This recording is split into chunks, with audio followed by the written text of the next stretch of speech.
Hey guys, welcome back to another video of Impossible Mowers. In today's video, we're gonna give the old War Wagon a little treat. We had already done the valve covers, which I did off camera because it was a lot of work. But we are going to do the oil change today and just see what we're looking at in the motor. This thing's been sitting for a while without an oil change. I figured why not just put a little something in there. So stay tuned.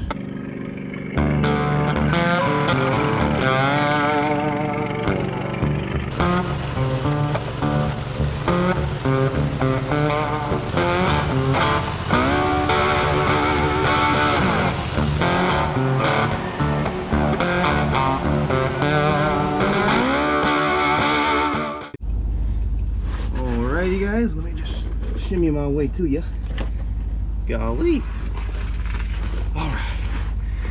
So, oil change, about time. So, we're not playing around here.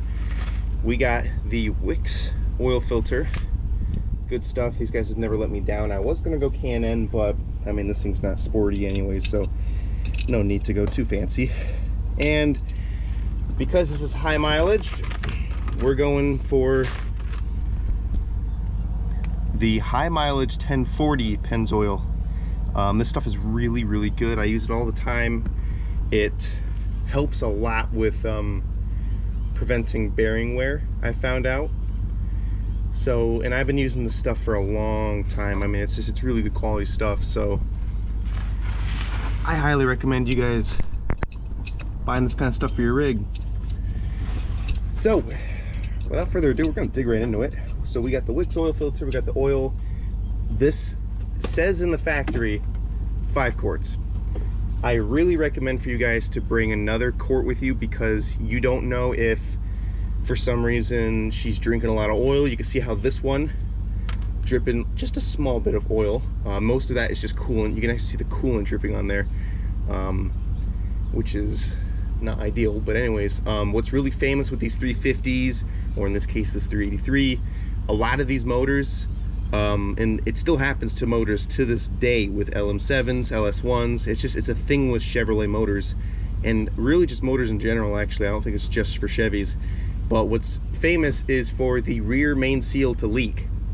So that little seal by the crank, it just leaks just a little bit of oil, just drips out from the pressure, and then you know, it starts to create this oily mess by your oil pan, and then it drips. So it's a very slow leak. If you see something like that, don't be alarmed. It's just, that's what happens. I mean, that happens a lot with these older motors and with the newer motors too. I've seen it a lot with 350s. I've seen it with some Fords too, but not as much, but it can still happen. My brother's leaving right now. Taking the old bourbon out, but just keep that in mind. If you see that, not the end of the world. We got our oil drain pan here, which we got from Summit Racing, which is really awesome. It's got a nice little pan filter on the inside here, so it filters the oil. So when the oil drops in the bottom, it goes through this little hole, and then it's got these little filter cups, and it filters all that junk. If you have any metal shavings or if there's debris around the area like sticks or dust or something, it cleans the oil out so that you can recycle it with clean dirty oil instead of just dirty oil from the motor with sticks and stuff, which is really cool. And it's got the breather and drain plug as usual. So I really recommend you guys going out to Summit Racing and getting this kind of stuff. You can probably get them at your local Napa or auto parts store. I know O'Reilly's and AutoZone sells a lot of these like hotcakes. So, you know, I really recommend getting this stuff because it helps. And we got our oil wrench. What's funny about this is I had ordered this oil wrench for a lawnmower, found out it didn't fit, but look at this. It fits perfectly on that puppy. So right on. I figured that was pretty cool. Now, with modern day motors like LM7s, LS1s, they're all the same. The oil drain plug might be on the side here, but you tend to find them more on the back, right up here underneath the oil pan. Because we're in the 80s, and there still are cars today, I don't doubt, like Hondas or you know, Toyotas. I don't know, I've actually never done an oil change on them, but there are still motors that have them here on the side and some of them on the bottom. So What's really helpful, especially with this motor, is that it's sitting right there on the side, and because this motor is this truck is lifted, I mean, just look at the amount of space we have. It is really ideal, really nice. I'm gonna put the camera right here actually, just so you guys can get a better look at the situation. I'll even do that. Very good. Got the old stand out today. Alrighty. So we have our bolt sitting right here. I'm gonna guess it's a 10 millimeter, but I wouldn't be surprised if it was 13. Let's see here.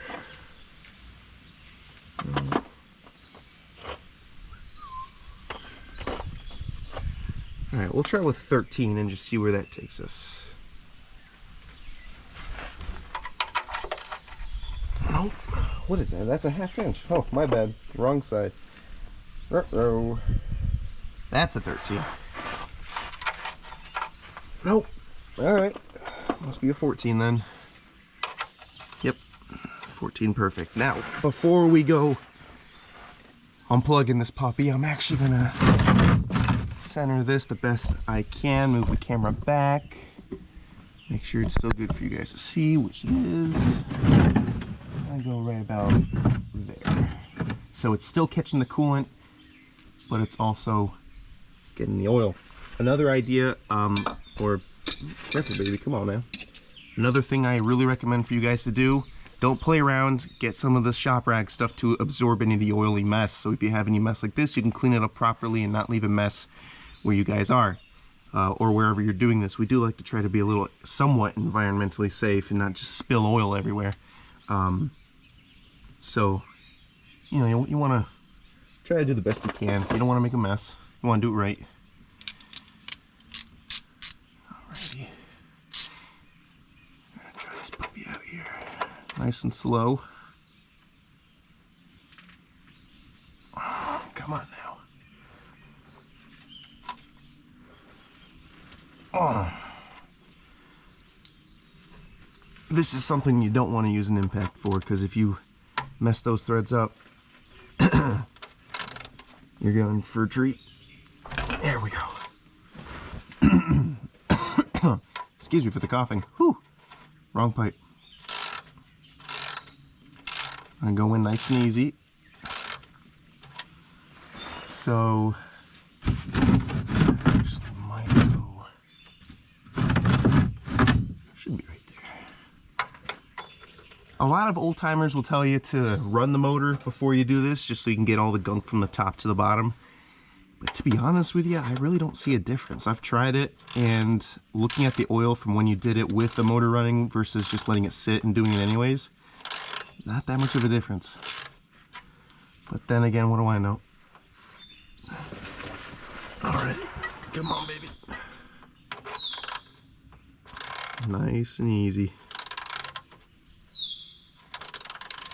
I'm actually going to hover my hand over the bolt just so I can catch it. Actually, I forgot. This thing's got those filters. I don't need to worry about that. Nice and easy.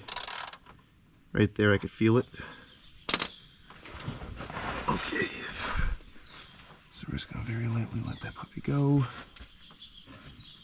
I don't know which way this is going to drop, so I'm going to have my hand on the plastic barrel here.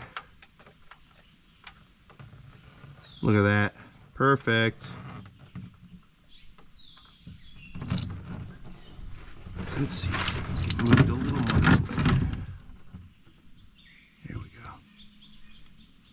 So you can see how I'm hovering the bolt right over it. If I were to just let that go, like somebody else who doesn't know how to do this, that could spill in my face. It can be pretty bad, and it can get all over the floor. So I want to hover it over it, just so it gets right in that pan without spilling, which it's not doing at all. Now, I had ran this, as you guys saw in the beginning of the video, before, and I only ran it just to get on this level ground here. And that's why you can see it kind of looks like water.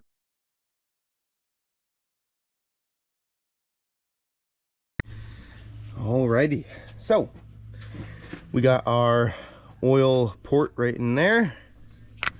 Or I call it an oil port, but it's an oil filler. Open this puppy up. Now you want to do this stuff nice and easy. And you always want to consistently check. Great, there we go. You always want to check the dipstick just to make sure that you're getting the right amount in there. This is tough because this thing's lifted. Ugh, gee money. Move that around. See if I can't try to go for a no spill zone here. Ah, spilled a little bit. Dang it. Good thing I got that tub under there. I always keep that tub under there just for that reason.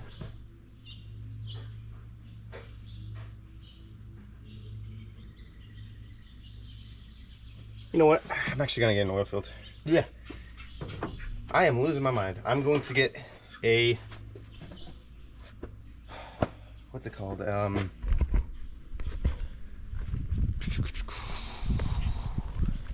do I not know what it is?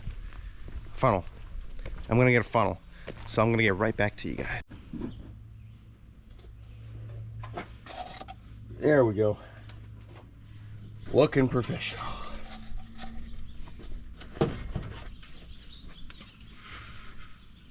Skadoosh right there. Now while I'm filling this up, does anybody want to put in the comments a guess how much this whole oil cost? 5 quarts of 1040 high mileage, because these are about 30-40 bucks where I am. And I'll tell you right now. Give me a second. All right, 20 bucks for this and the oil filter on eBay Motors. Wix oil filter. I mean, you don't get any better than that.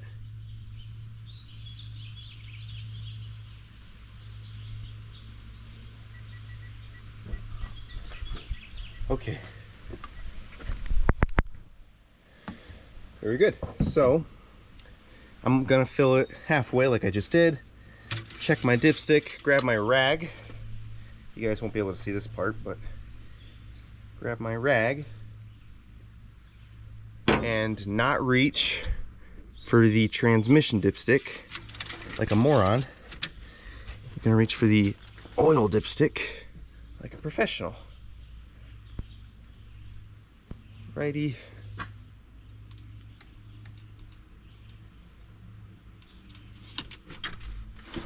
Come on, baby. Get in there.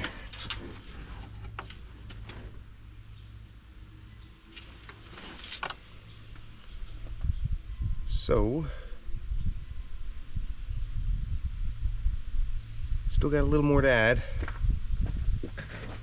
Not much though. I mean, it's right there by full. One thing you guys also got to keep in mind is oil moves throughout the motor. No duh. But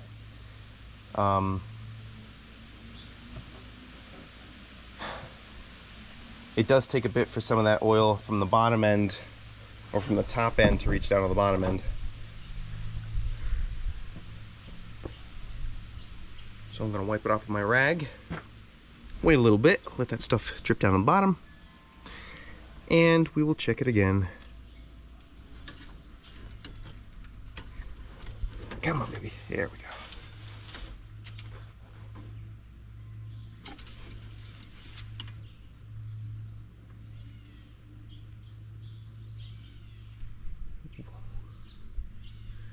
And we are perfectly full. Perfect. All right. Come on, baby. Get in there. Well, very good. And that is how you do an oil change, ladies and gentlemen. Whew. Right on. So keep that in mind. This is a 5-quart bottle. These 350s usually take about 5 quarts, or my 383 takes about 5 quarts. I always buy that 2nd quart just in case. You never know if you're gonna have another valve cover gasket leak. You just never know. So yeah, I hope you guys learned a lot. If you guys were just, you know, watching for the show, I appreciate you guys watching. I hope you enjoyed it. Now, 4th of July is coming up. We were gonna do bourbon camping, but that got postponed because of this big baby. We blew a freezer plug, so it leaks coolant a lot. So rather than just trying to run it and beat it down, it's gonna have to get restored, and it will be restored. So I'm just doing this oil change just because it hasn't been done in a while, and I want to keep this lasting as long as I can. So I'm probably going to park this for a little while, and Dora will probably be the rig we'll do around town. I have been buying parts for that. The 04 that I was telling you guys about, been buying parts for that. So we're looking good there. Mowers are looking fantastic so far. Cross my fingers. I will be doing a video on it this week. All of the mowers are dialed. Krusty's dialed, the Poulon's dialed, not that we're off-roading with it, but just why not. The Craftsman 2, which we haven't gotten a name for it yet. I'm pretty surprised at myself. That's dialed. The Suburban dialed, and which we're gonna do a motor swap on that this week. We're gonna get rid of that cast iron twin and put in our what is it, Duramax motor in there. Chuck is the only thing that needs to be dialed in. I ordered the steel pulleys last night. They're coming in this week. We're gonna put the steel pulleys in, fix the belt tensioners, clean out the carburetor, buy a new one if I have to. It's getting a little close. I forgot how close 4th of July was, and we're looking good. So instead of camping, we might camp with the mowers. I don't know. We're thinking about it. Whatever plans we make, I will let you all know. But so far, for the romp, we're looking very good. And there will be a tug of war. All of these mowers will be tugging if the drivers want to. I will definitely be tugging with Chuck and just seeing what we can do. The Suburban was a towing rig. It was a stadium art, you know, tow rig. So it was out there towing some stuff, pull rig. So it'll be interesting to see. So yeah, and that is pretty much it. Now I'm going to make a cut right here. I know you guys have been really patient. I don't want to keep making these repair videos because they get a little old sometimes, you know, but this videos like this oil change, it's pretty cool, come on, and it's satisfying. But so yeah, I'm gonna cut it right here, and we're gonna do a little bit of off-roading with my brother's Bourbon, get some cool shots, a little something for you guys. So we're gonna have an oil change, which we just did, and a little off-road on the video. Why not? So, you know, like I said in the description of this whole channel, if the mowers are down for a long time, we're hauling out the Suburbans and giving you guys some good content. So look forward to that. I'm gonna cut it right now with this finger snap, but that's pretty much it as far as the oil change goes. We did it successfully, no mess, except for that little bit on the manifold. I'm a little ashamed of myself. I probably should have gotten that funnel first, but no biggie. We got the oil dripper pan thing down there, so.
bit deep.